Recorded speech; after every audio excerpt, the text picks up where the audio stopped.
You'd never notice it at first. An ordinary rat just scurrying along. But what it was carrying would change the course of history. Imagine you're just living your normal life, friends, family, daily routines, and suddenly people around you start to get sick. Not just a few, dozens, then hundreds. And before long, nobody in town can remember what normal feels like. Colleagues, neighbors, loved ones all suddenly gone.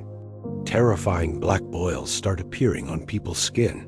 Fevers burn, bodies pile up in the streets, and the fear is like nothing anyone's seen before.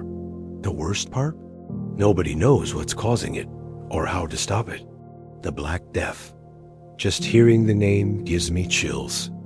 But back in the 1300s, this wasn't just a story for the history books. It was one of the most brutal catastrophes the world had ever seen, sweeping through entire towns and changing society forever. Here's what still blows my mind.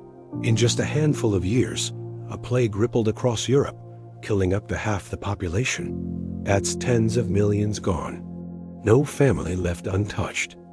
How did anyone even survive, honestly? To find out how it all started, we need to take a trip back, way back to Central Asia. Historians can't pin down the exact spot, but it's clear that trade and war along the Silk Road paved the way. By 1347, the plague reached the port city of Kaffa on the Black Sea. And right here, things got downright apocalyptic. Kaffa was under siege, and legend has it that when Mongol soldiers began dying from this strange sickness, they actually flung infected corpses right over the city walls. Suddenly, the besieged became the infected. Now, here's where people got unlucky in a way nobody saw coming. Rats. Most folks ignored them, but they were the real carriers. Fleas on rats' backs held the secret, and when Genoese traders tried to flee Kaffa by ship, they did something unthinkable. They brought the plague right to Europe's doorstep. The first ship set anchor in Sicily, and the local dock workers were met with a nightmare. Most of the crew were already dead, and the stench of disease was impossible to ignore. From there, the Black Death moved like wildfire, from Italy to France, Spain to England. It passed from village to city, city to country, until it seemed there was nowhere safe left to run. A scale? Unimaginable. Paris lost tens of thousands almost overnight. London was burying so many dead that massive pits were dug just for bodies. Historians debate the numbers, but it's certain. By the time the first wave was over, Europe had lost anywhere from a third to half its people, 25 to 50 million souls. But numbers alone can never capture what it felt like. Picture this: mothers burying their children with their own hands, fathers turning their backs and abandoning families in blind panic. Doors slammed and bolted as neighbors tried to ward off bad air or worse, the pain of seeing another death. Priests and doctors, terrified themselves, often stopped visiting the sick altogether. Dogs dragged corpses from shallow graves. It was real. It was chaos.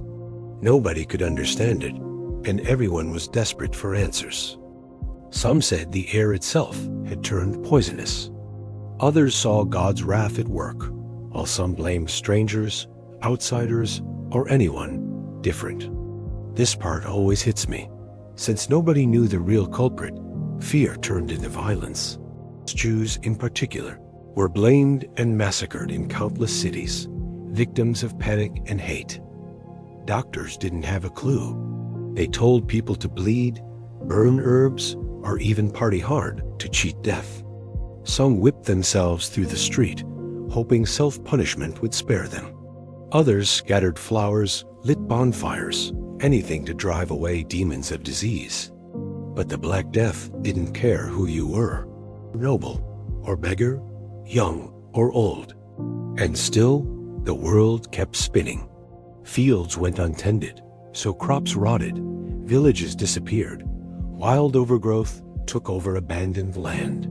With so many gone, workers became scarce, and suddenly peasants could ask for better pay. It planted the seeds for revolts and centuries later, even the end of feudalism. Society questioned everything: church, government, and their own beliefs. Faith was shaken. If God let this happen, could God really be trusted? Weirdly enough, even amid all that horror, something new started to grow. Survivors found more land, higher wages, and sometimes a shot at a better life. Art, literature, even medicine changed forever. The obsession with death shifted into a kind of search for meaning. And while nobody quite understood germs yet, the Black Death led to the first quarantines, rudimentary, but better than nothing. It took 200 years for the population to recover. 2 centuries, basically, as long as the US has existed. And the Black Death didn't vanish after one hit either. It kept returning, wave after wave, haunting generation after generation. Now, here's the crazy part. The original bacteria Yersinia pestis is still out there in wild animals. The only difference now is that science lets us fight back with medicine. But the fear, the suddenness of catastrophe, that lesson never really leaves us. So, what do we take from all this? The world can turn upside down in a moment. Sometimes people are heroic. Sometimes we see the worst. The questions the Black Death forced us to ask: why do terrible things happen? Who's responsible? How do we keep going? Those are as fresh today as they were back then. But maybe, just maybe, the real point is this: even when everything falls apart, people find ways to carry on. There's pain, but also kindness. There's loss, but there's always a few who hold on, rebuild, and shape a new world out of the wreckage. If you made it this far, thanks for sticking with me. Seriously, subscribe if you want more wild stories from history. Drop a like if you learned something new today. And tell me in the comments, could our world handle a disaster like the Black Death again? Would we pull together or fall apart? Oh, and if there's a plague rat in my studio, I promise you'll know about it in the next video. See you soon.